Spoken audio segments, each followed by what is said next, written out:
Babe, I was saying hi. Okay. All right, good.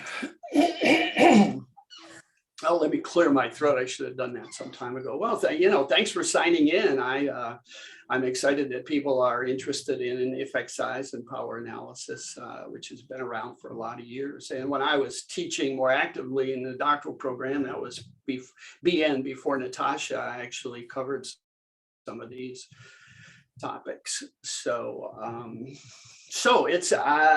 they are near and dear to my heart, and I have a fair amount of material. I'm going to call this maybe a 100-mile view or maybe a 50-mile view. Honestly, each of these topics could be 90 minutes or more in their own right. So I can just sort of do the surface on it, but with enough detail that it won't be entirely abstract. At least I hope so anyway. So listen, I'll get started. I have the obligatory PowerPoint, so you don't have to listen to me drone on here. So I'm going to pop over. Am I sharing? Can I share? Yeah, I should have done that a moment ago. Yeah, the host is disabled, not to be trusted. You should be able to share now. Okay, let's just go do that. Let me see where we are. Let's look here. Okay. I have no idea where that came from. Let's go see if we can share a PowerPoint. Yay, we got it? Yes. Okay, all right, let me take a look here. Let me shrink you guys, and no, we want to start from the beginning.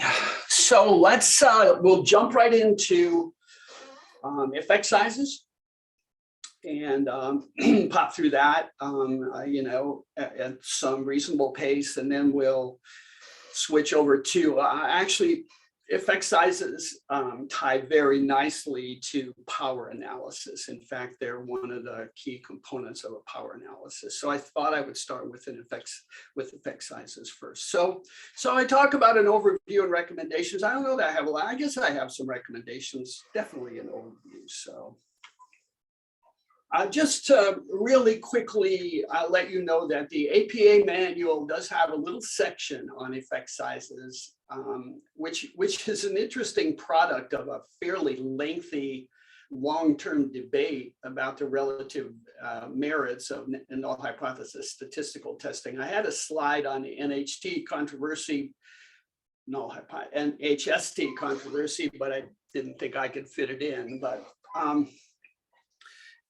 over the years, there was, there's been substantial concern about just focusing on reporting p-values in studies. And so Jacob Cohen and some other scholars said we really need to start thinking about effect sizes, which are tied to, as you'll see, as we move along, something called practical significance. So the AP, the recent, actually, I think one version before 6th edition and definitely 7th edition include a little section on effect sizes. So, and they say somewhat tersely, you should report effect sizes in your results along with confidence intervals. Actually, confidence intervals are kind of a big deal in the whole effect size world and in the estimation world, in fact. And they make a suggestion that you do standardized effect sizes if your metrics are not familiar. We're going to talk a little bit about that. So, and the general principle is to provide enough information to assess the magnitude of the observed effects, which actually seems to be straightforward, but it's a little bit more difficult in some ways than maybe sort of initially, considered. So anyway, APA, those of you who are writing in APA style, which I'm assuming is most of you, maybe not all, really need to, think about including that. And I'm assuming that you do. I'm hoping that some of this information is not entirely new, actually. So So effect sizes really do get to the heart of our research efforts. They are measures of magnitude of study results, basically, not statistical significance, but the magnitude, or as we say, they're down on the next bullet or the second bullet, the practical significance of a study. And there's a rich literature on significances, and I'm just going to cover them quickly at the end. So there are three kinds of significances that we deal with: statistical, practical, and clinical. And there's a rich literature on all of those for those of you who get interested in this. And so effect sizes really are sort of the piece of the significance framework that are linked to effect sizes are linked to what we call practical significance. And hopefully I can kind of highlight that as we move along. So depending on who you read, there are families of effect sizes. Ellis has one framework, and other people will talk about Ellis in a little bit, kind of at the end, but there are various frameworks. But these are frameworks. This is a framework that works for me. We actually teach in our master's classes, for those of you who took 7400 or 7401 or 7402, we have some sections on effect sizes as appropriate to intervention research, and I'm going to cover some of those today. So we are teaching effect sizes to our master's student because it's good business and it's, kind of key to action research. And also, I don't talk about it today, but effect sizes are critical to the industry of meta-analysis. Some of you who are reading systematic reviews and meta-analytic studies will know that forest plots, for example, present effect sizes. And so it's effect sizes are a big part of meta-analytic studies, which, hopefully some of you are, having a look at, basically. So I sort of say, and this is not, this is just a kind of a way to cut it. There are other frameworks, as I said, but I think about effect sizes as that are based on categorical data. And some of the more popular ones, especially in intervention research, are risk difference, risk ratio, odds ratio, phi, and Kramer's V. They get reported regularly and are, kind of a core set. There are others, but these are, ones that really sort of show up. So we also are interested in mean difference effect sizes, and you can see here, I should probably, let me see if I can get a pointer. I guess you can see these things, but let me. So effect size is based on means. We have just a mean difference. We'll talk about that. And then there are some standardized mean differences that get reported regularly. Probably Cohen's D is the most recognizable, but Glass's delta and Hedges G are also reported depending on the type of study and the goal of the study. So standardized mean differences are actually quite a big deal. And then there's a family of effect, or a family of effect sizes based on correlations. And most of you will know now about correlations, I'm assuming. Maybe you didn't really necessarily think about them as effect sizes, but they are natural effect sizes from the standpoint that they're typically measured on, kind of a common metric. A correlation coefficient is actually just covariation of z-scores, essentially. So regression is a little,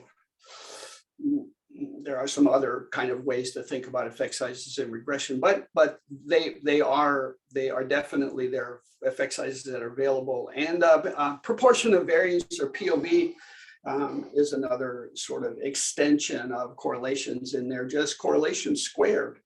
Basically, you can see that the square terms in those effect sizes. So, and we're going to actually touch on So there are, depending on who you read, 40 plus, or another author says there's 70 effect sizes. There's a ton of effect sizes that we can't get through in 90 minutes, nor do we want to, because as far as I'm concerned, or as far as I understand it, these are effect sizes that show up regularly in our work. Some of you maybe are doing more sophisticated things. If you're doing, for example, structural equation modeling, with Natasha, or confirmatory factor analysis, or item response theory, all of them have effect sizes included in them that we won't cover today. So this is really sort of the basic set with some extensions, which might be an interesting conversation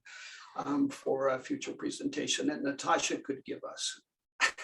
So this is a little table that I did for master's students, and then I shared it with some doctoral students, and it's really pretty simple. I won't go through it all, but it's not a bad way to think about structuring analyses as driven by levels of measurement. We don't want to really fall into a Procrustean bed of rules, basically, but these are not bad rules of thumb. And what this says is that two categorical variables the relationship between two categorical variables can be tested with a chi-square, and then these are some of the effect sizes that I listed above. And so, if you have two categorical independent variables and a continuous dependent variable, you have an independent samples t-test, and D is appropriate for that. So it's just not a bad thing. I just thought I would throw that in to remind you that levels of measurement are important in the considerations we make about the data we analyze, basically. And this is probably a little bit more for intervention and observational studies. Measurement stuff and other things might think a little bit differently about it. Although, as Natasha and I know, you really need to think about levels of measurement if you're doing, confirmatory factor analysis on rank data, basically. So I hope that made sense. So sorry about this. I knew I would clog up before we moved along, so my apologies.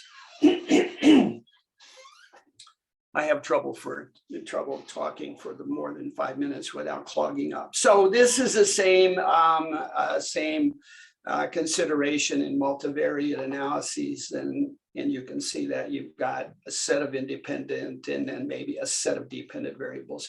Just to let you know, and these PowerPoints will be available. I'll just send them out natively so you can use them and work with them and do whatever you want with them. Maybe you'll be asked to do a presentation on effect sizes someday, and you can just tune mine up and improve it and use it. As far as I'm concerned, I'm good with that. So anyway, you'll have this to refer to if you're interested. So let's take a quick look at effect sizes based on categorical data. So as we know, categorical relationships are best cast in cross tabulations or contingency tables, cross distributions, and they're typically referred to as row by column tables. And I'm sure most of you have done something with cross tabs.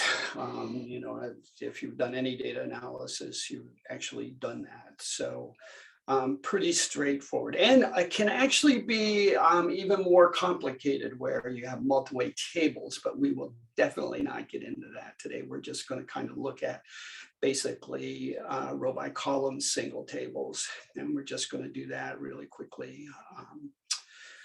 So this is a layout for a 2x2 table, and I know you know this, but it's kind of important to sort of see how tabular data then links to various effect sizes that we noted above. So and the 2x2 tables, interestingly enough, are very popular in intervention research. So I'm going to focus a little bit on a 2x2 layout, and then we'll touch on a row by column or a 3x2, I think, table a little bit. But 2x2 tables are really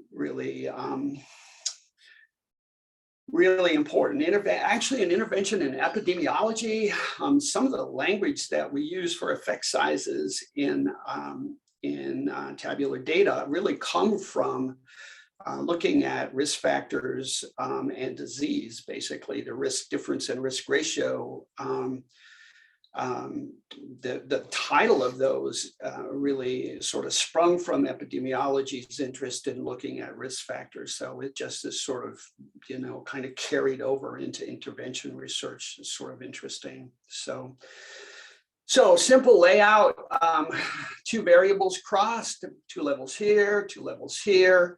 Each cell is an intersection of the levels of a variable. So in this case, we have A, B, C, and D, and total row here, and total column here, and basically overall in the lower right-hand corner cell. Straightforward. So our effect sizes are functions of cells. So, and I'm just going to do this just, it's kind of interesting because you could actually do this yourself if you were like having a moment of, growth. So you could take a table and do it yourself. You probably let SPSS or Systat or Stata do it, but you could do it yourself. So, so a risk difference is A divided by A plus B, what makes this a proportion, and C divided by C plus D, which is a proportion, and basically a risk difference is a proportion difference between A and C. So that's kind of how we're thinking about this, and it works pretty well in sort of the way you lay out an intervention study. But you could do this differently, but this is really not a bad way of thinking about it. So that's just a simple difference in proportion. A risk ratio is actually a ratio of those 2 values, essentially. So it's it's a proportion of A divided by the proportion in C, basically, and it turns out to be a ratio. So if you have a ratio of 1, it would mean that there's no difference, and any departure from that would indicate that there is a difference. Pretty cool. And then an odds ratio is a final and very popular in intervention research and in epidemiology, actually. And it's a little bit harder to explain, but once you catch on to it, it's not bad. So odds are different than actually proportions. Odds are the likelihood that something will happen versus the likelihood that it won't happen. So literally the odds of whatever this variable occurring in whatever group this is really A divided by B. It happened, it didn't happen.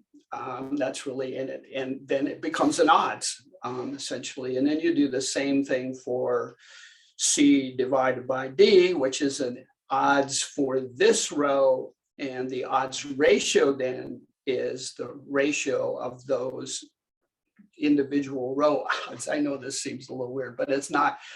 It's really pretty straightforward, essentially, although odds are kind of hard. When I teach this to master's students, they like glaze over, so I'm assuming maybe some of you are, but hopefully not. It's also called a cross product ratio, so you can get an odds ratio by multiplying these. You can see that here. And then finally, phi or phi, however you want to call it, phi, I looked up the pronunciation just to make sure, and there you can do it however you want to do it, is actually a correlational measure, as I indicated in the top of the slide, based on a chi-square value, interestingly enough. So it is sort of a function of observed and expected, how chi-squares get computed. So it uses these cell values to actually come up with, observed and expected, and, there's a little math and you square it. So chi-square is really, a function of these cells. It's just not shown here, but you can use the chi-square. The square root of chi-square divided by n then is phi, and it's measured on a correlation matrix. Pretty straightforwardly. So very popular 2x2 effect sizes in both epidemiology and in observational studies. They're not just stand-in medical risk studies, as I say. I guess epidemiology, they're very popular. I sort of lost track of how many things I mentioned there, but they're very popular in research. So Jesus. They're popular in intervention research, as I said, and this would be this is a sort of a randomized control trial design. It wouldn't necessarily have to be, but it's a two-group design with random selection, random assignment, and maybe some pre's, somebody gets some magic, and then at post. The difference between these two groups is actually a measure of program effectiveness, and you can either do an independent samples t-test, which we're going to look at, or we're going to look at the outcome as a dichotomy. So let's take a look at that. So this relationship here is really cast in a 2x2 table. It can be, and where we have the program group and the control group, and the program group got better, and somebody maybe some people in the control group got better, and no effect here and no effect here. You can see how that cross works. I mean, it's just it's all the same, basically basic stuff. So let's take a quick look at an application. So let's say you're doing a pregnancy prevention program for high school students. You use that randomized control trial process, which would be very difficult in school, but you could. And let's say a key outcome was the consistent use of protection for students who indicated they were sexually active. So that would be certainly a goal for this kind of a program. And let's say you did your program essentially, and you had measures for the program and control group on consistent use of protection, a simple yes or no response. And so, and let's say you had, I don't know that you'd ever have 245 students, but let's say you had 245 students, and 125 were in the program group, 120 were in the control. And you can see how these cell frequencies sort of lay out. So 98% of the kids in the program group, or 78.4%, used consistent protection, 21.6% didn't. In the control group, 28.3 did, 71.7 didn't. And just as a quick aside, sometimes it's actually quite helpful to row percentage data in tables to be able to make meaningful column comparisons, just as a little hint in case you ever need to do that. And it's especially helpful in these kind of intervention studies, essentially. So you can see that if we call this a diagonal, it sort of makes sense. A higher proportion of kids in the program said they were using protection. A higher percentage of kids in the control group said they weren't.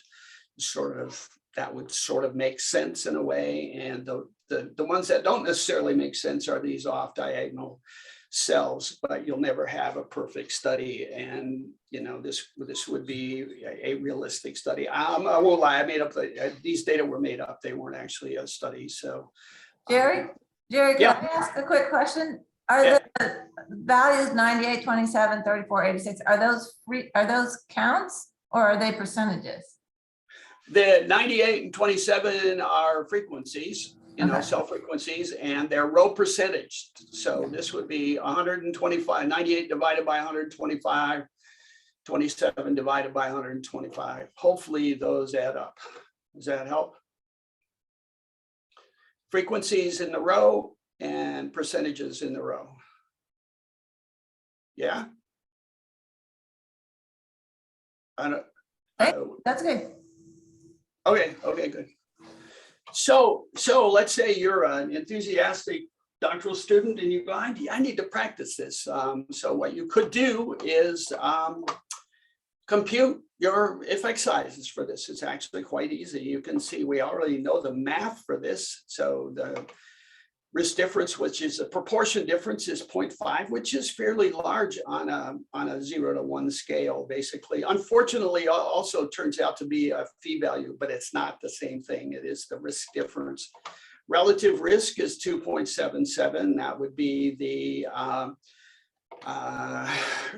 ratio of proportions. If we just proportion these and divided 78 by 28, we would get that proportion, and then the odds ratio, well, we would do that with the cells and just the frequencies, and then you would get an odds ratio of 9.18. So that would be cool. And then you might say, well, let me just check my answers against the stats package. So most stats packages will give you the effect sizes that we are talking about.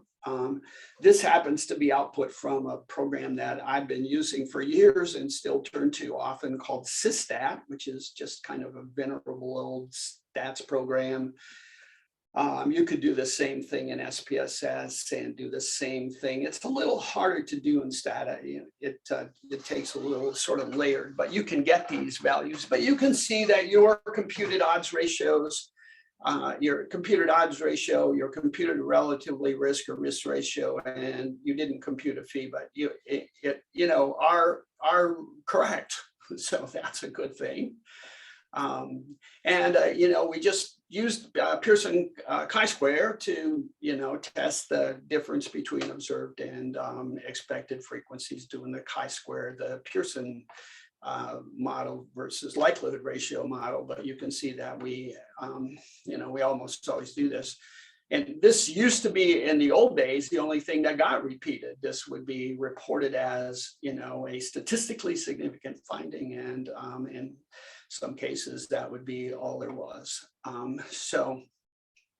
But now we're interested in both statistical significance and in practical significance. So you can see that this is a statistically significant by virtue of a p-value. That's going to, if our alpha is set at 0.05, we would consider this to be statistically significant.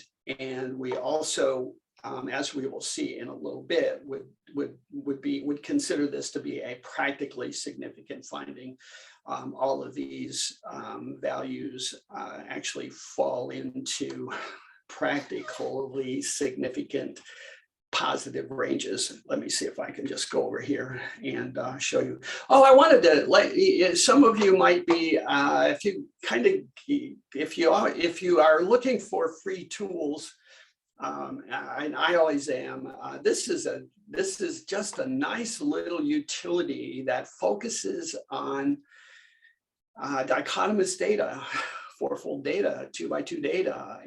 All you do is plug in frequencies into these cells, essentially, and the program then computes all kinds of measures. You can see our relative risk measure of 2.77 is down here. Our odds ratio of 9.2 is down here. Our phi value is right here. Our p values are right here. And then if you're doing stuff on intervention and you're interested in sensitivity and specificity, or looking at actually that these would be more appropriate for assessing the values of screening tools, basically. They're often used in medical screening tools in studies about that. So, but there's virtually everything. And the nice thing about this program is that you could generate a report, and it has a help file that will take you to a document that talks about all of these measures in some substantive detail. There's actually quite a labor of love. So you can find that if you're interested. I always like to find little tools, as I said. So anyway, so that gives you the same value as we got in SysStat and the same value that we got in SPSS. And I didn't do it in Stata, but it would. So this is how you interpret the effect sizes. Basically, the relative risk or risk ratio indicated that program students using protection was 2.7 times higher than the proportion of control students using consistent protection. Typically, people think that a relative risk value of at least 2 is a substantive risk value. We're going to get into this whole business of interpretation rules of thumb, which is sort of a slippery slope, but I'm going to give you some hints about how to think about that. The odds ratio is sort of says a similar thing, that the odds of program students using consistent protection was 9.2 times higher than the odds of control students. Almost always odds ratio values are higher than risk ratio values, basically almost always. In fact, they are. That's kind of the nature of odds. And then phi of 0.50, which is a correlation coefficient, and indicates that there was a large effect between program and control students and consistent protection. So your conclusion based on this, if you were doing a program evaluation, was that your impact on consistent use of protection was practically significant, as indicated by your various effect sizes, and statistically significant by your chi-square p-value, essentially. And so truth is, you'd be very happy about this. And I put in some little rules of thumb down here that might be helpful. So an odds ratio of 1 means no effect, small effect 2, 3, 4.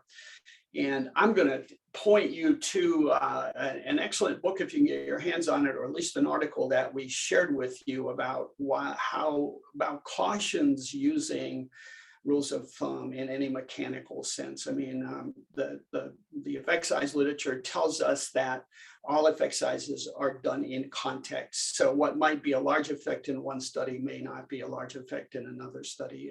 So you have to be a little careful about being mechanical. I am a little mechanical today, but I want to caution you about being that. So this would be cool. If you were the investigator, you would have a randomized control trial and a large effect size on consistent protection, and you would probably couldn't wait to get an article written up with your collaborator, Natasha, and submitting it to the Journal on Social Work Research or something. So yeah, this would be a strong study. If I hadn't made it up, it would be a strong study. So we're not stuck with effects, categorical data effect sizes strictly in 2x2 tables, as I'm sure you figured out by now, and I may have said.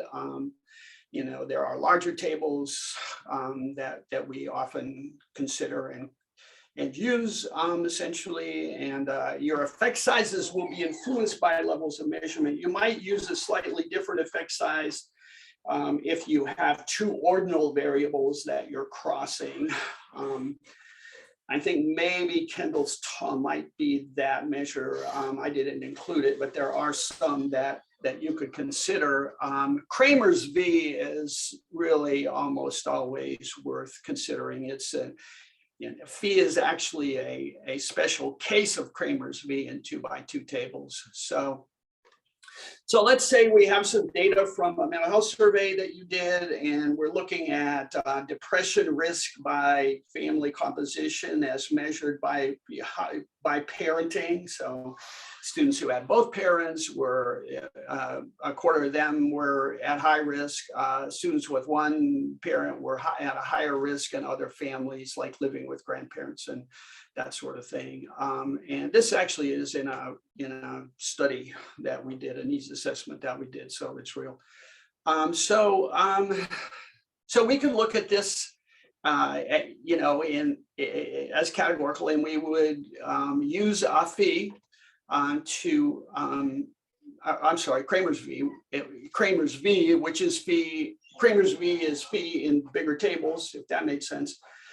So you run your test and you get a chi-square value that's statistically significant, and a Kramer's V value that is actually small.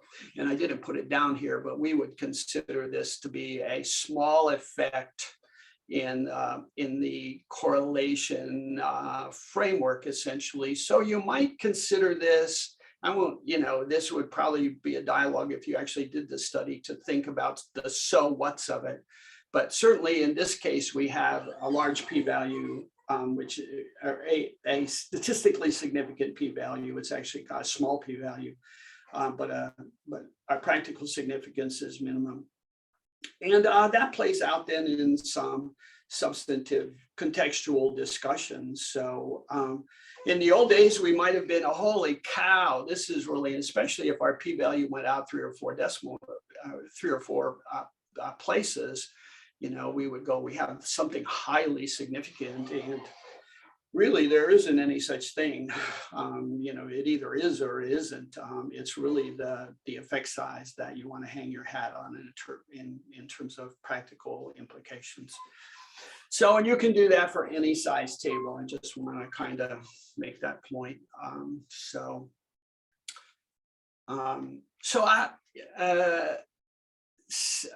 right, let's just keep going. So let's move into our mean difference effect sizes and sort of moving on. And usually with mean differences, we have continuous variables. I think we push that a little bit sometimes, consider sometimes variables that are really ordinal in nature as continuous, but that's for another day. But let's say we have a continuous a scale score of some sort that we would argue would be, would meet the definition of interval. And so if you have scales that are, commonly understood, you can see some examples there.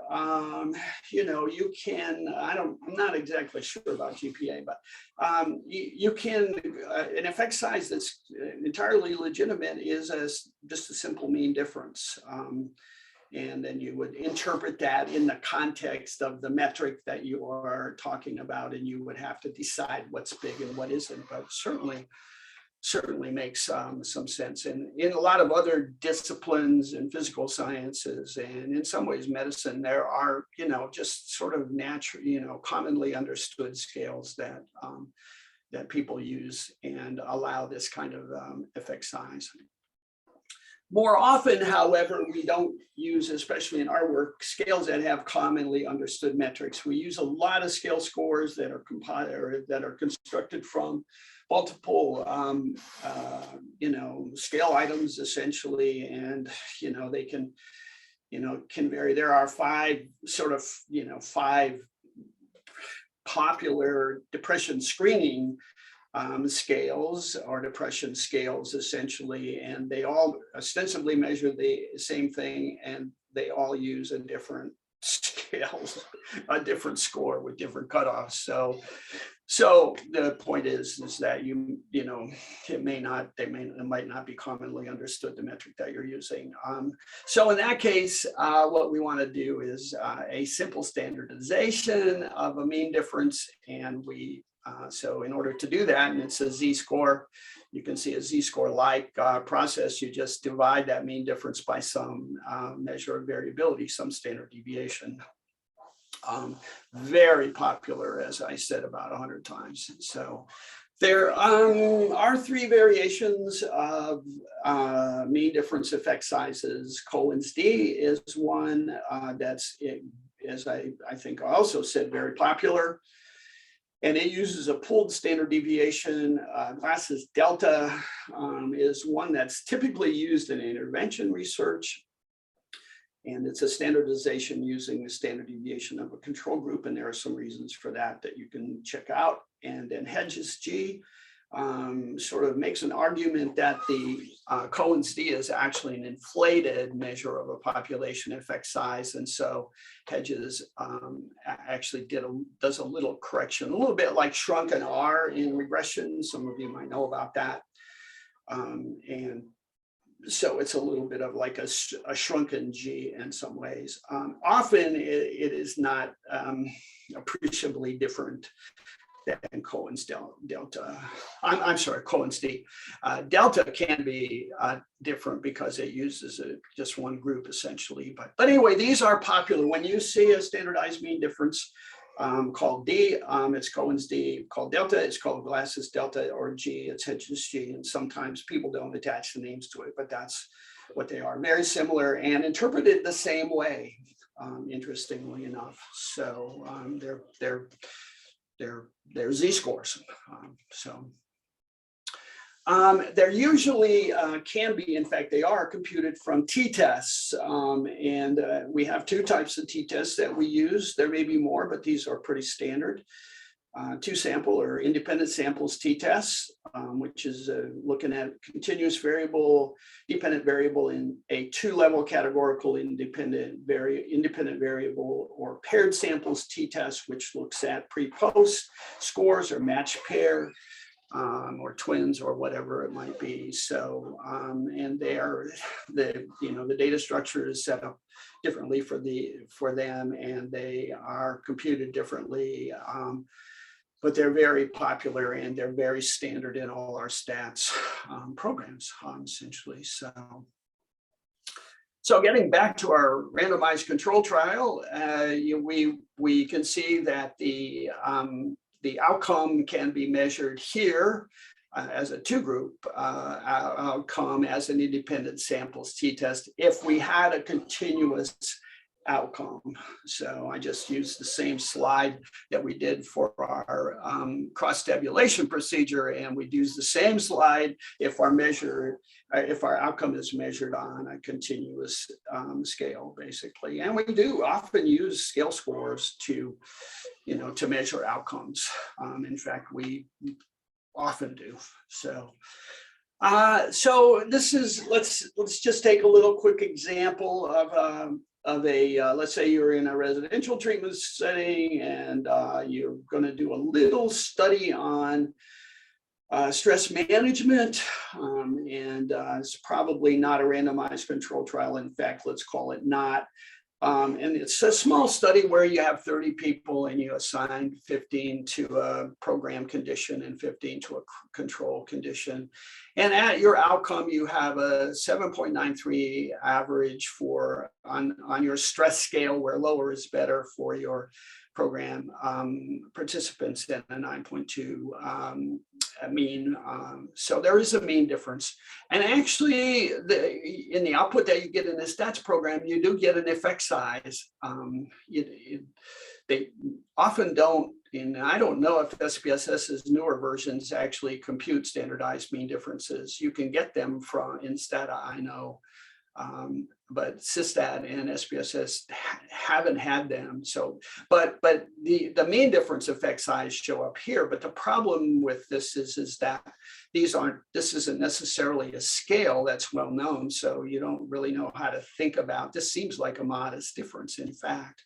And if you do your t-test, essentially you end up with not a statistically significant difference between the group, which is pretty much a function of a small n, essentially. But you could make the mistake of saying, well, this didn't work very well, when in fact your effect size might tell you a different story. So let's take a look at that. So I had to throw in, the fact that we're going to use an effect size package in R, which is very cool, to compute a Cohen's D. And you can see that the Cohen's D, and this negative sign is really a function of how we enter variables, how we structure them. So it's a mean difference. So it just depends on what gets subtracted from what. So if we flip the assignment in how we did the computations, it would end up being a positive value, but it wouldn't change the value of it. And we already know that it's in a direction that we're interested in from our means.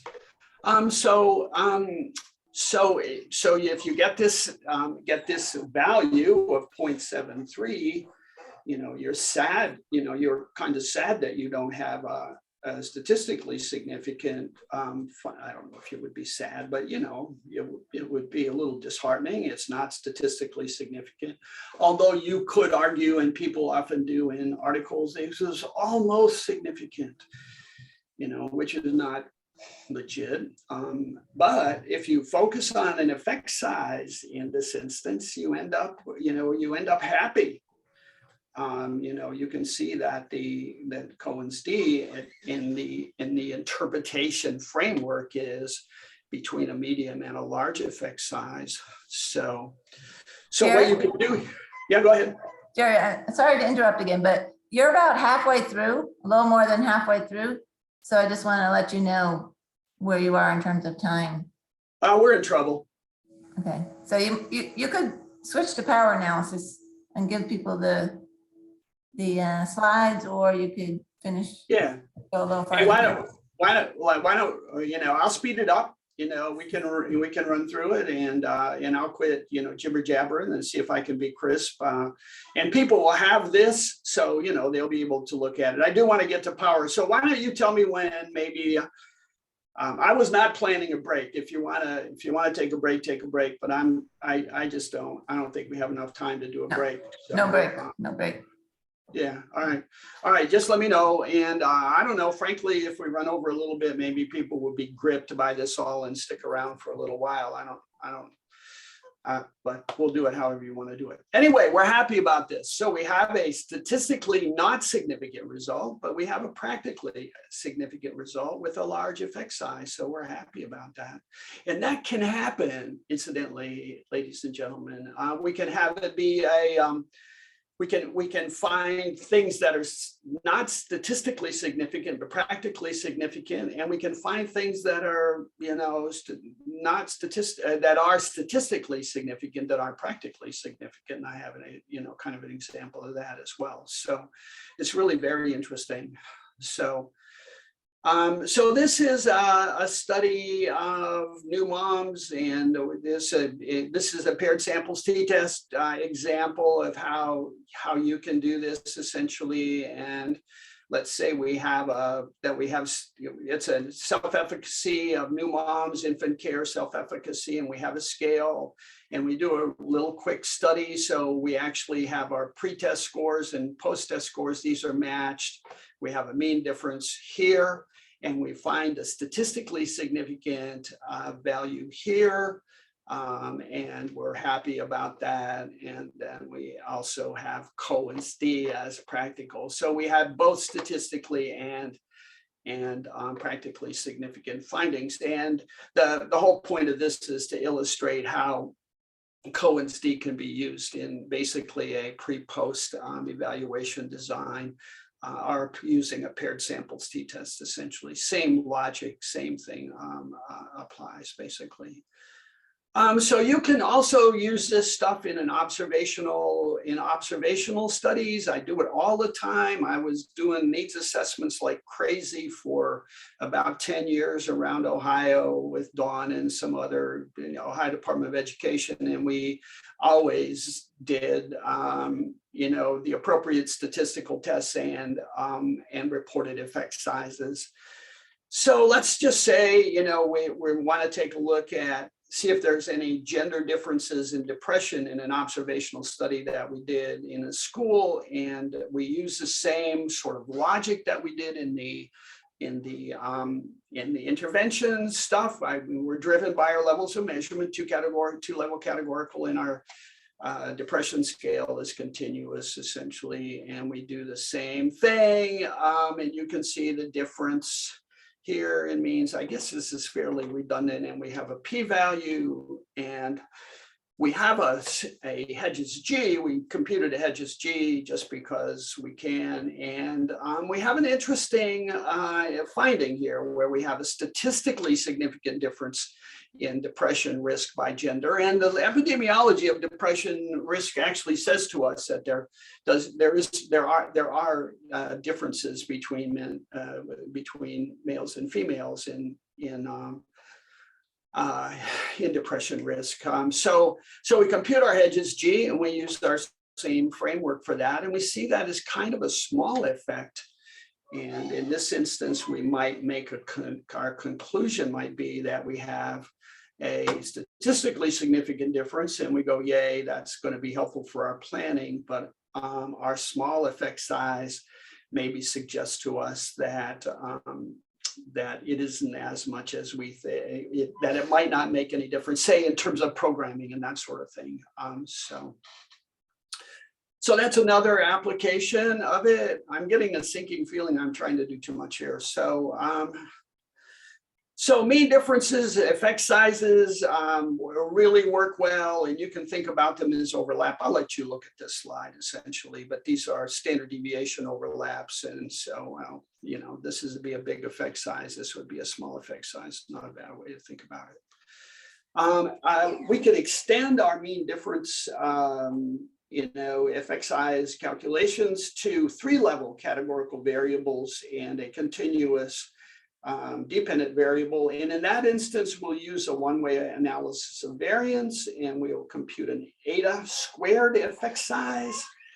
And, you know, we do that. And this would be we did a little means chart here. We can see there seems to be some differences. We see from our F-test and our omnibus table that we have a statistically significant difference. And in the old days, we might have been very happy with that, as I said. But if we compute an eta square using our effect size package, we can see that it's quite small and would constitute in the rules of thumb framework of a small effect.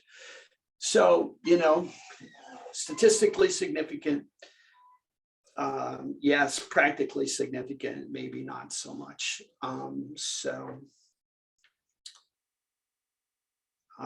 So let's do a real quick. Now I'm feeling the pressure. So we want to take a look at, you know, correlations, and these should be pretty straightforward for you. Just to make some comments. So correlations represent strength of relationship between two continuous variables. And, you know, this is the little correlation matrix that looks at the relationship between stress measured on a 7-point sort of scale and our depression score. And you can see that there's positive relationships between these. And we could actually use our sort of rules of thumb to determine the things that seem to be, you know, stressors that seem to relate to depression a little bit more highly than others. Essentially, you know, relationship with parents is, you know, kind of falls almost into a large effect. Definitely concerns about life in general and overall feelings of stress actually relate to that. So this is really not a bad diagnostic tool to take a look at. You know, relationships between, you know, two variables, but in a sort of focused way. In this case, we're trying to see indicators of stress. Very nice. Very appropriate way of doing things. I guess it's nice too. We could also take a look at regression, and I am a big fan of regression as a general data analytic tool. I think it's underused in our field, and it's got all kinds of flexibility that Jacob Cohen tells us about. So let's say we want to have a look at school connectedness, academic self-efficacy, support academic press, stress and depression, and kind of predicting depression. So let's just take a real quick look at our model, essentially. So we develop a model that explains depression, and you can see that we have a model that these are effect sizes here, and our squared multiple R is 0.37, and you can see that it's a large effect. So our set of predictors actually accounts for 37% of the variance in depression, essentially, which would be considered a large effect size. No surprise there, given some of the predictors that we did. And then we could take a look at the detail on a regression. Regression analysis. And to do that, we have to use a standardized coefficient. We can't use a raw score coefficient. These are in the metric of the original variables. So a standardized coefficient really literally is a standardized it's the effect in standard deviation units of a variable on depression, actually controlling for the other variables in the model. And you can see that our effect size here, stress is probably the predominant. In fact, it is a predominant stressor or predictor of depression. And there's a lot of stuff that you can do with this that obviously I'm running out of time to talk about. So, but there are effect sizes. The point is, in regression, there are effect sizes that are pretty standard. It should be reported. And incidentally, I don't report it here, but there is you get an analysis of variance table for regression models, basically. And this was a statistically significant model. So, and also practically significant. So, Jerry, yeah. I'm going to beg that you move on to power analysis. Say it again. I'm going to beg that you move on to power analysis. We have 1.5 hour left. Yeah. Yeah, let's do it. Yeah, let's do it. Good, good. I can never plan these things. Well, you've got a lot of great material. And having the power. Yeah, whose idea was this to cover these two topics, basically? All right. Well, you'll have it. And if any of you are ever, if you're working on stuff and you're interested in effect sizes, I'm a friend of the college. I teach in the master's program and I hang out with Natasha. So feel free to contact me. Some of you know that more than others, but I'm happy to answer any questions and do whatever you want to do. I won't say any more than that to waste time, but I just want to let you know that this might not be the end of our conversation. So let's talk about power. Power is a critical piece of planning a study. Basically, power analysis, you do it at the beginning of a study because what you want to make sure of is that you have enough people, or whatever, mainly people in our work, to make sure you can detect a substantive effect, in the population. I mean, that's the whole goal of it.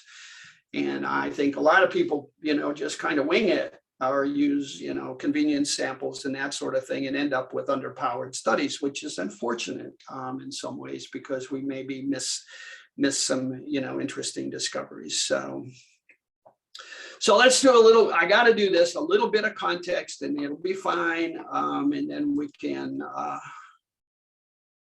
can answer any questions. So you do a study, an inferential study, and you basically have a research hypothesis and you have a null hypothesis. Sometimes they're stated, sometimes they're implied, but let's say you have a null and a research hypothesis. And so then there are states of the world. So you're going to make one of two decisions basically when you get a study, and you can conclude that there's no effect, that your null hypothesis is supported. And if there isn't an effect in the population, then you've made a correct decision of not finding effects that are not there, if that's a weird way of saying it. Or you could, if you make this decision, you can determine that there is an effect, there is no effect, and there is an effect, and you basically don't find it. So that's called a type 2 error. I hope I'm making sense here. You can get kind of turned around pretty quickly. So let's say you reject your null hypothesis and your research hypothesis is supported. You still have a chance of making one of two errors. If you make this decision and there isn't any effect, you make what's called a type 1 error, and usually that's considered the bad error, and that's finding effects that are not there. And then ultimately our goal is to find effects that are there. Ultimately our goal is to do these two things depending on the decision that we make. So the whole point of that long-windedness is that this is about power. That 1 minus beta is about power. Essentially, and it's about making sure that you find the effects that are actually there in the population. So that's the sort of context for this that's kind of helpful to know about. So if you do a power analysis, you're going to basically, there are 4 things that will play into a power analysis. One is the anticipated magnitude of the effect size as it exists in the population. You can see that.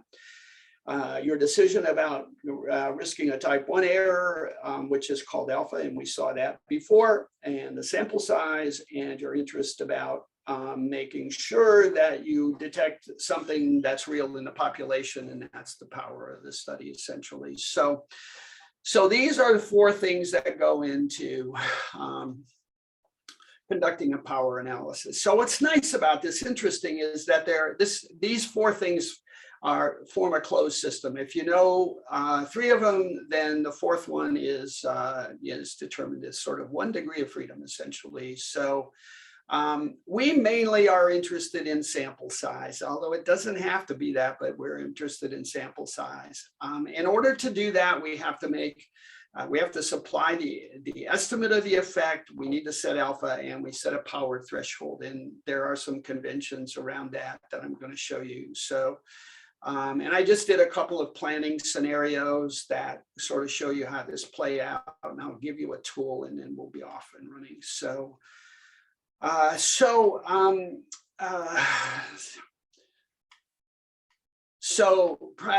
point of this is actually planning for power, doing a power analysis is actually complicated. It's really not that hard to plan for, you can set alpha at 0.05 and power at 0.8 as sort of conventionally, but you have to know something about your topic in order to make an estimate of the population effect size. This is really the bugaboo in doing a power analysis, and it requires you to be knowledgeable about your topic and have some pretty good sense of what the population effect size is going to look like, basically. So so the stuff that I'm going to do, I use a program. I have a program called PWR, which is really listed here. It's an R program, as you might expect from me, and it's really cool. It's free, and it maps to the Cohen framework that he discusses in his book and in the 1992 article that I gave you, the power pyramid that I gave you, essentially. So if you get ready if you're going to plan a dissertation or some kind of a study, you could use all of what I'm giving you today to figure out the size of the sample that you're going to need to do your study.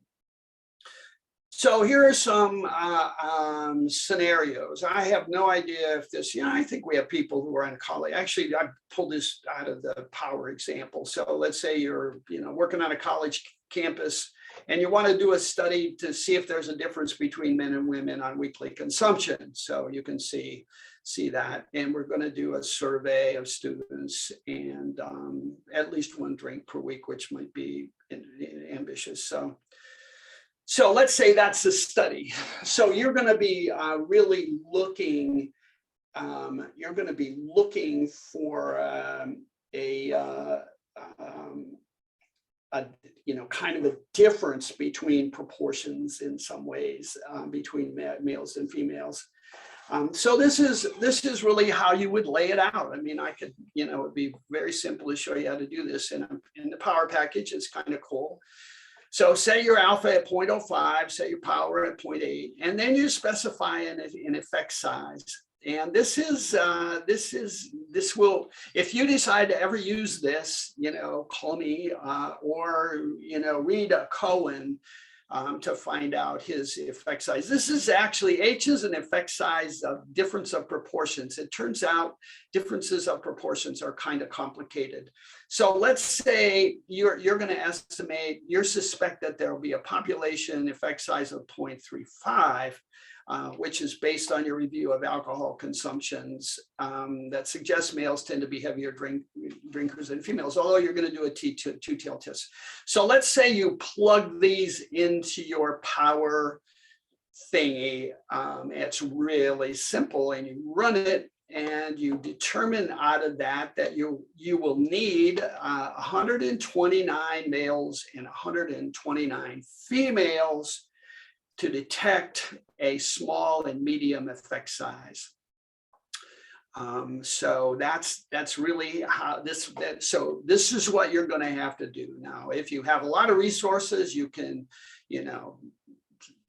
do 150 per, and that should increase your power. But let's say you're looking for the sweet spot on just enough to have an 80% power of detecting an effect size of between small and medium, if that makes some sense. So very tricky business, honestly. It's why I think probably estimating effect sizes is probably why people don't do it, because it can be very difficult to do. So, and then you get this nice little graph, basically, where you've got power here, and you can see that as your sample size goes up, your power increases. Right here's the intersection of 0.80 and your sample size of 129. And then you can see that you don't gain a substantial amount of power as you go up in sample size. It's, I suppose, a sweet spot. So that would be what you would do. You would submit to your IRB people that you're planning a sample size of 258 people based on your power analysis, or you would submit that to your committee, even more likely, and they would be going like, that's cool, that student knows actually how to do a power analysis. So let's say you want to do an eating disorder intervention, and you got a one group pre-post. This is a different sort of power scenario. And let's say you've got a measurement scale E26. You're going to use a paired samples t-test. And so let's, so at this point, and I do talk about this a little later, let's say, we mechanically set our 0.05 alpha and our power at 0.80. And then we have to do that pain in the neck effect size. So you would be going out to the literature, eating disorder intervention literature, to see if you could find any guidance about what the effect sizes of eating disorder risk programs tend to be. And let's say you did that and you found out that they tend to have small effects, basically. So rather than inflate your effect size and make it 0.5 or 0.6, which would decrease your sample size, you decide to go with a realistic based on literature effect size in your planning, and you plug that into the power package, and you end up determining that you need 90 participants in your study to detect a small program effect. And you can see that clever graph here where we go up to power and we go down here, and it's 90 people basically. So you would need to have a study. So your study of using 90 people, you would have a 8 out of 10 chance of detecting a small effect size based on that sample, if that makes sense. So let's say you want to do an intervention study for a group of students in 2 groups of students, or you want to do your RTC. You can see how much I love my RTCs. So this is the study that you're going to be planning, basically, and it's an independent samples t-test at post-measurement group differences. So this is really cool. This would be a home run for you if you're planning power. You would go out and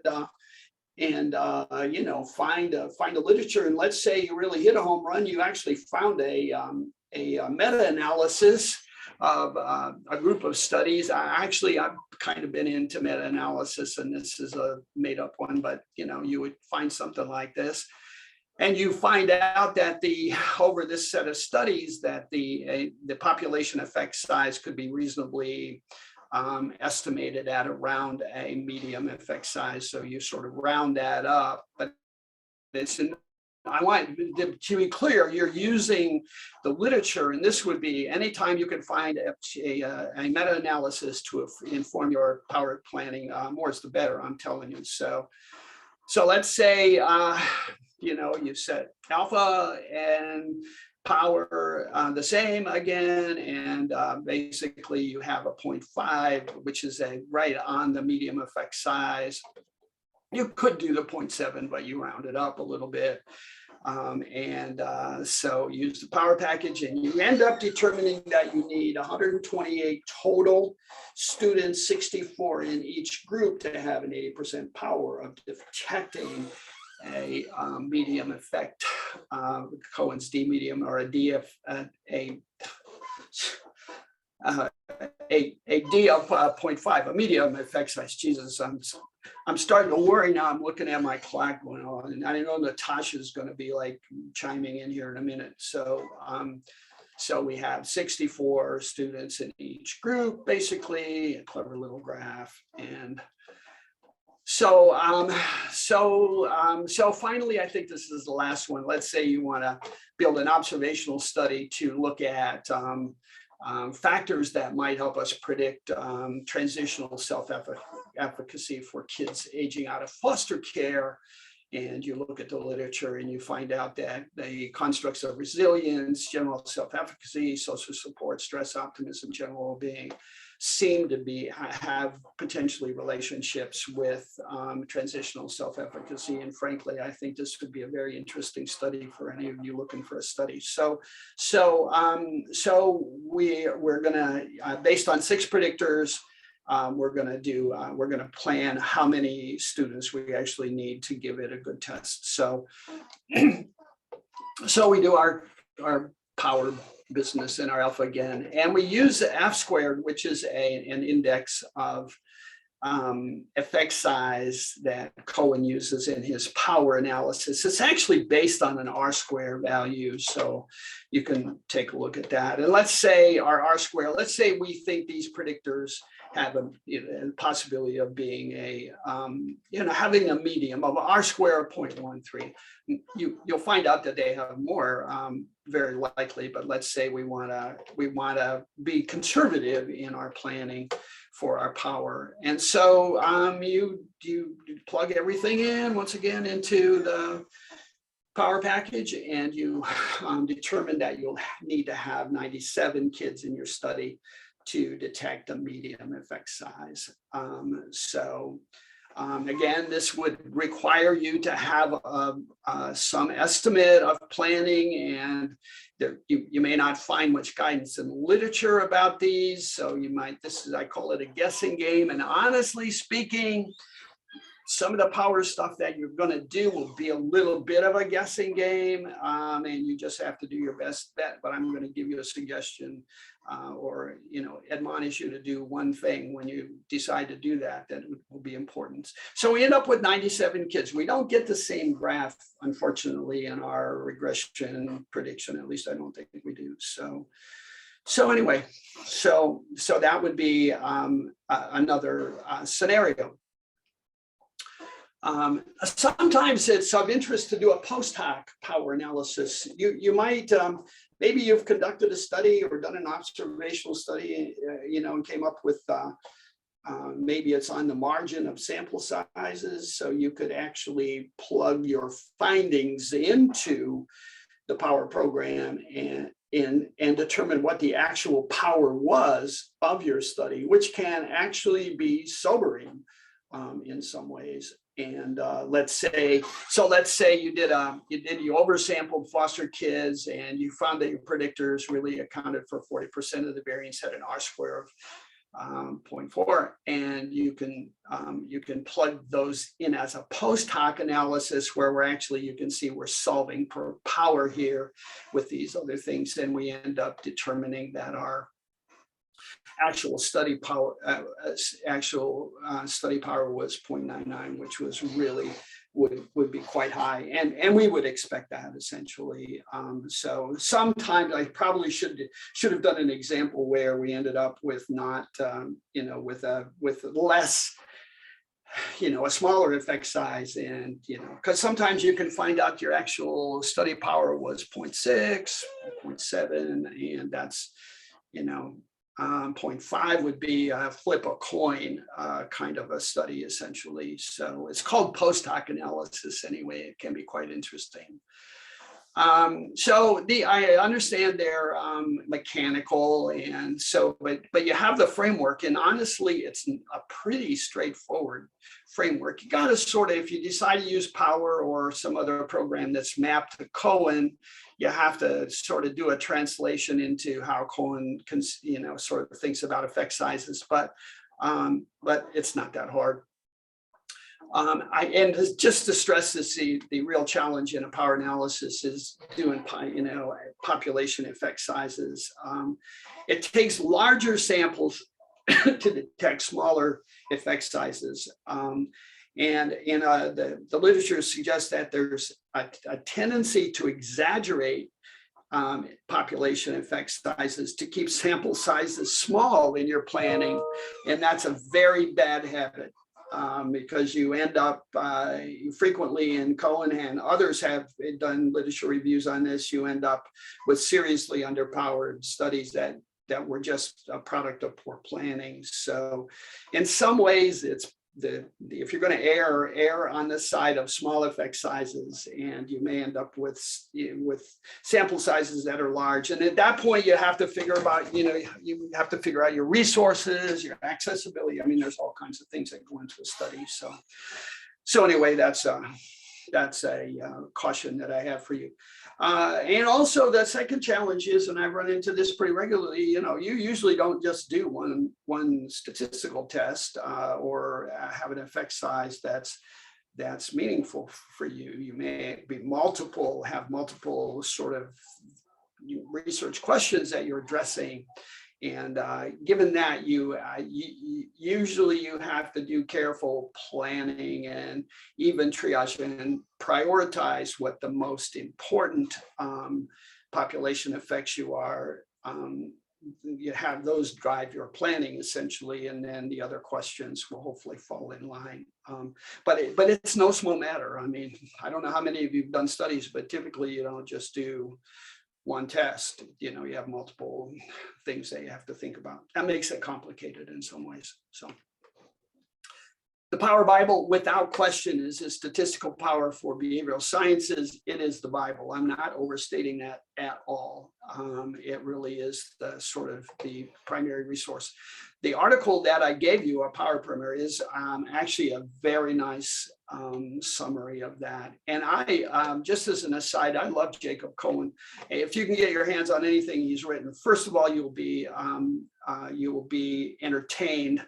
And secondly, he was an incredible scholar around effect sizes and power and multiple regression stuff. He really was just really a great scholar. And I still, read things that he has written over again, just because it's really quite entertaining. So anyway, this book is, I think, in print. I have a copy that I'll never let go, but it's really a very interesting and helpful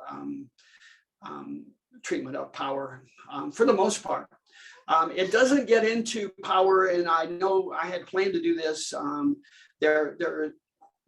Planning power for structural equation modeling and confirmatory factor analysis is, takes us in new directions. Power planning for item response theory takes us in new directions. So those are elaborations that I had some stuff on it, but Natasha thought it might, and she was absolutely right. I'm running out of time, but if any of you are planning those studies and need some help, I mean, actually, Natasha would be an expert on that, but I have a very nice R program that does CFA and SEM power stuff. It's really pretty cool. So most of the statistical packages have power, SPSS, status, StatSAS.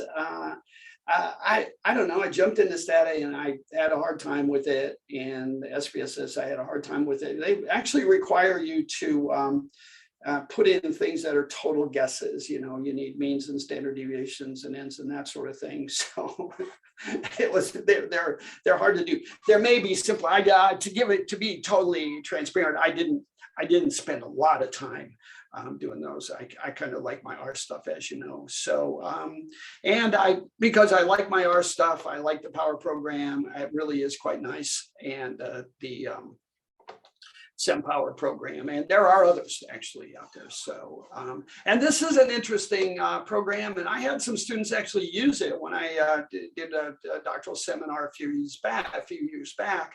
It's called G Power. It's a free power analysis tool mapped to Cohen. Really very nice. You can download a copy and use it, and it runs either in Windows or Mac environments. And so it's not a bad thing if you're not going to buy the R bullet. So so I would be remiss if I didn't say something about one of my favorite topics are, and this isn't a marketing thing, but I just want to mention it. I really have become an R aficionado, and you can see this is not understated at all. Most anything I did in any of these packages, I can now do in R. Is it a little more work? Yeah, but is it fun? It really is. And it's really very powerful and becoming more and more popular data analysis environment with RStudio. So it's got some values that I appreciate: replication, reproducibility, and open science values. And probably the best thing about R and RStudio and all of the packages are they don't cost you a dime. And they are open source, which means you can write your own functions if you're interested in doing that. It's really it's great fun. It's kind of breathed some life into my interest, if that matters to you. So if you're interested in replicating any of the power stuff or the effect size stuff, I put up some R code and the data files necessary to do some of the stuff that we did in the effect size and in the power analysis. Not everything. If you want to go, you'll have this PowerPoint, so you can go to that, click on the link, and just follow the README stuff, and install RStudio, install R, and have some fun. And if you decide to do that and you get stuck or you want to have further chats, just keep me in mind. So, all right. Hey, did I make it, Natasha? You did. You finished early. What the heck? Did I do it? I'm out of breath. I'm gonna have to have some protein. Let's see if there's a question. Fire away. Beth, you have a question? Michelle, are you calling me? She's calling. Wait a minute. I got my phone right here. What's she doing? Oh, questions. Who can answer a question after that? It's a whirlwind. Well, I have a quick question. Maybe quick. So in social work, we often have small sample sizes. So we're doing our power analysis, and we know that we're going to be a little bit limited. When we write a proposal, I've seen people look at high, medium, and low effect sizes. So they'll do power analyses, and they'll plug in values for high, medium, and low, so that in the proposal that they can say, I have high power to detect an effect with a large sample size, but I might have to go for, here's my power to detect a smaller effect size. Yeah, sort of scenarios, power scenarios. It's really in the power program, in our power program, it's really quite easy to do that. The what ifs. What if my effect size, what sample size will I need if my effect size is this? And small, medium, and large is very definitely in the spirit of Cohen, but you can be even more specific about your effect size. Yeah, it will plug in and do scenarios. You could lay that out, nicely. I guess it's also handy if you don't have an effect size. If you can't find a credible one in the literature, you can find a proposal. If I have a small effect size, here's my power. If I have a medium one, if I have a large one. I think effect sizes end up often being guessing games, although, I think our literature is growing. I mean, I don't know all of the literature that people are interested in, but we're seeing more and more, I think, meta-analyses, sort of springing up around topics that can be helpful or extrapolated from, if that's the right grammar, so fine. If it's not a meta-analysis that's exactly on point, it could still, give you some it will improve your guessing, possibly. So, but yeah, running scenarios is actually pretty interesting, and it's easy. It's easy to do, and with the Power program, absolutely. So, yeah. Yeah. Too much? Not No, enough. Not enough time. no questions. People are stunned at this. I have a question. I All wish right, you. everyone. I'm working on a systematic review to measure the effect size. However, I got a very big I square and Q value. But the number of the studies was not enough to do the meta-analysis. So do you think I should do this, the meta-regression, I mean? So do you think I should include this meta-analysis in my article, or I just use the narrative analysis to say something about the effects? I don't know that I understood that. Say it more simply for me. Oh, yes. My research is about the hash parenting, the correlation between the hash parenting and children's aggressive behaviors. So I got 6 or 7 articles, and Right. I conducted the meta-analysis to evaluate the effect size of those 7 articles. Yeah, good idea. Good idea. Yeah. However, the results shows a very, very large I square. The variation of those 7 articles is more than 90%. So yeah, so so the heterogeneity of the articles was large. They were bouncing around quite a bit. Is that right? Yes. Yeah. So I read some books to find the solution. Some say I should do a meta regression, but the minimum of the article should be 10. Right. And the others maybe say if you have a very big I square, you should not do the meta analysis, just use the narrative analysis to the article. So I still so confused about this situation. Did you put them in a forest plot? Yes. Yeah. All right. So if you did a forest plot, you would have got a fixed regression and the other estimate.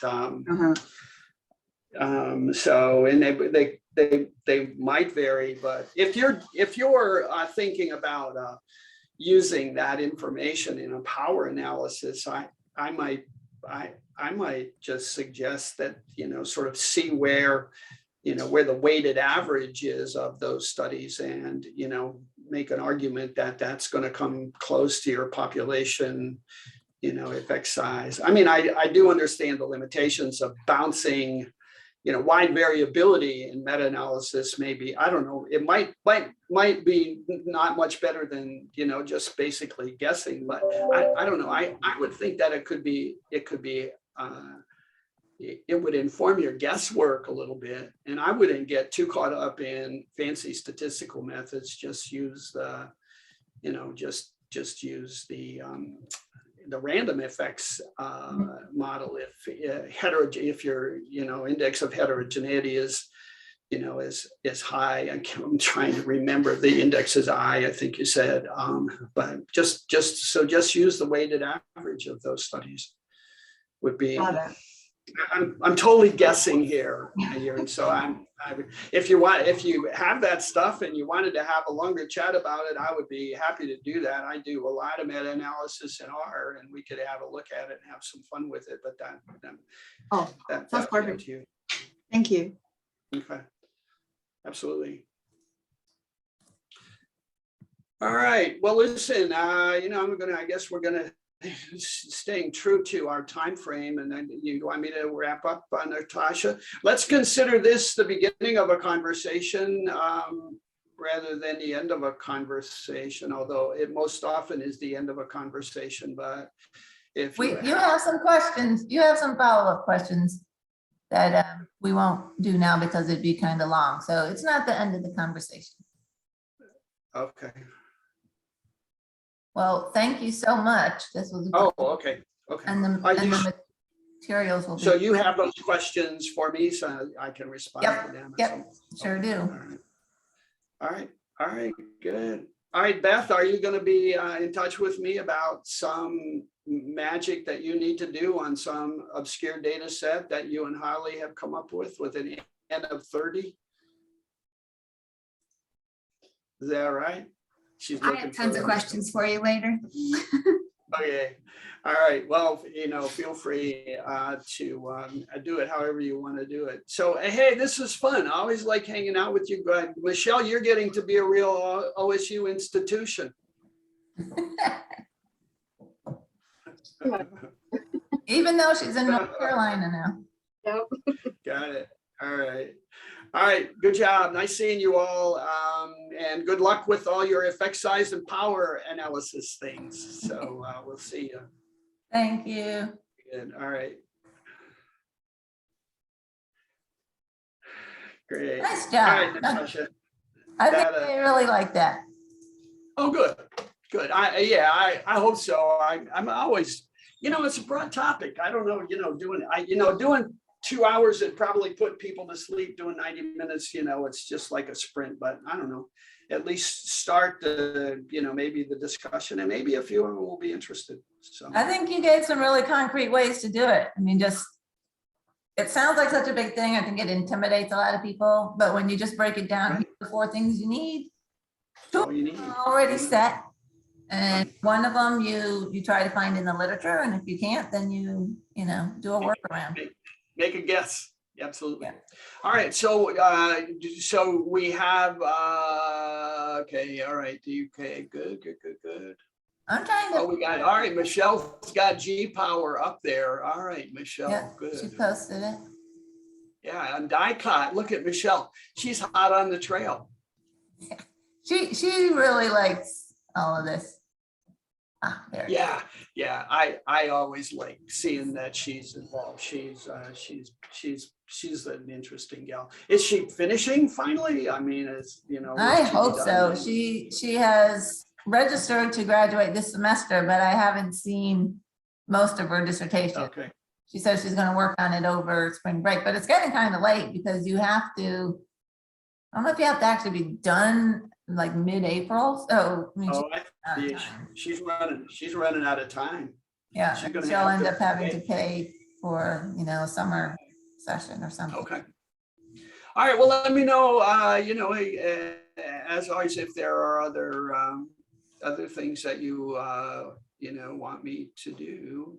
So I've been working on a very interesting. I'll send it along when I get it done. I have fallen in love with it, kind of an odd term, the micro threats scale, and I have the stuff. So I'm kind of doing I'll send it to you. You might be interested. I mean, it's the same old, that you get from me, but it's an IRT look at the scale, essentially, including some gender some differences, kind of thinking about sort of in the lens, I guess maybe a teensy bit of the article that you did on it, which I used to sort of think about things. It's I can't remember who your collaborator was, but it was someone at NYU, a student. Well, yeah. I can't remember. I can't remember if you have the more recent data. I now have data from the revised SSP. I think you might still have what was it, 558 cases or something. No, if you have an updated data set, I can do all the analysis. I've been using the old one that Gary Cohen provided We to us have. with. It would be good to move on to my new data because I revised the SSP, the micro threat scale. I can't remember if I almost want to say that I took an item out, but I'm not positive. But you might as well use that. It's fresh data. We collected some Oh, yeah, in the oh, yeah. fall and some in January. okay. So, Well, pass it along, and I won't, I haven't decided quite on what I want to do with it. I've just been doing it because I like writing things, and you're a machine. I don't know about that, but it's fun, it kind of keeps me active and all. So yeah, if you have some data that you would be willing to share, that would be great. I just, it's a big, it's a big data set. It's kind of fun to work with it essentially. But if you have more up-to-date stuff and that reflects kind of your modern thinking about that, that would be the better data set to And use, absolutely. there are other measures that I've So, revised that really haven't been looked at yet. I okay, changed the wording of the teacher support scale because okay, I thought it might be difficult for students to answer because it said my teachers, support me. And, right. and we know that different teachers might be doing all kinds of different things. So Yeah, got it. how does a student answer if some of their teachers are supportive, some aren't? So I changed the wording to, does at least one of your teachers do these things? Because one teacher can make a big difference. Actually, I used to say that all the time not just the teacher, one person in a school can actually make a difference, basically. Yeah. Listen, Well, share anything you have, and I'll be happy to, do the IRT magic with any of your scales and, send you stuff, and you can use your CFA stuff, and we can have that complementariness, and it will be fun. Right now, I have 2 papers that I have to get out. They're substantive papers. They're testing of interventions that I did. And Yeah. I cannot let myself do another methods paper. It's easy and fun to do methods, but I need to do these other 2. I've been hoping to get to them or to make a lot of progress all year. And obviously, I haven't. I've just been run down by these damn PhD students and Right. all the stuff I have to do. So before I can do fun stuff with you, I'm gonna have to do those 2 papers. It's fine. It's fine. It's good. We can. I'm forging ahead. I'll do my P&L. I have no timetable. I'm just doing what actually this getting into power, doing this whole our business with power has just been great fun and effects. So I'm good. And I'm happy to just give you my data and you can write these papers, you don't need me. So, you can crank. Well, I probably would, what I would very likely do is pull together my best effort and pass it along to you, and then you could do whatever you think you might want to do with it before we go. So it'll be good. Send it along. I'll be looking forward to it. Send it, and I'll stay in touch. So let me know if there's any follow-up. Let me know if you get anybody who's absolutely wanting to learn R. I know one of the students here is one who's hopefully going to reach out to you for R, and then but Beth is going to send you questions, and I have questions from another guy. It's kind of a broad question and probably good for you to just talk to. Okay. All right. So you'll at least have that much, and that might keep you busy. That'll be fun. All right, I'll let you go. This was great. Thanks a lot. Yeah, absolutely. You take care.